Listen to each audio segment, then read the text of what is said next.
দেখেন অনলাইনে কত বড় সিটার নামছে। আমার মনে হয় কি যে এদের চক্রটাও অনেক বড়।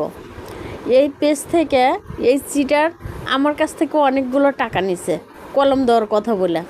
আপনারা একটু এই সিটারের এসএমএসগুলো যে যাচ্ছে এগুলো একটু পড়ে দেখেন যে উনি কি বলছে। তো যাই হোক, যে টাকা চাইলো টাকাটা দিলাম আমি।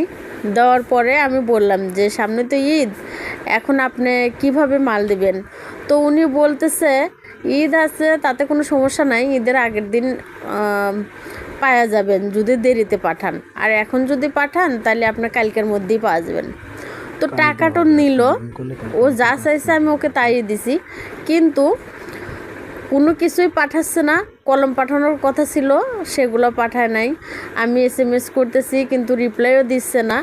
একবার শুধু আর একটা মেসেজ দিছে, দিয়ে বলতেছে 1499 টাকা আপনার আরও পাঠাইতে হবে। কি করি, এই সিটারদের হাতে তুলে দিই। শুধু ভালো একটা কাজের আশায় আমি এতগুলো টাকা দিলাম যে ঘরে বসে কাজ করতে পারবো, এই জন্য সিটারে বিশ্বাস করলাম। আর সিটার কী করলো, আমার টাকা নিয়ে গেল, অথচ আমার কোনো মাল দিল না, আমার সাথে কথা পর্যন্ত বলতেছে না। আপনারাই বলেন এই সিটারে এখন কি করা উচিত। আর এই সিটারে সবাই চিনে রাখেন, আমার মতো যেন কেউ ঠকে যাইয়েন না। 1 নম্বর সিটার, জম্মের সিটার।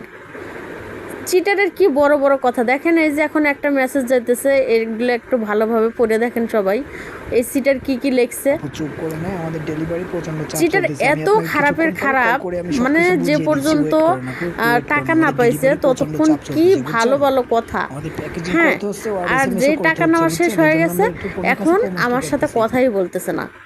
আমি এত এসএমএস করতেছি, কোনো রিপ্লাই এসে দিচ্ছে না। এত বড় সিটার।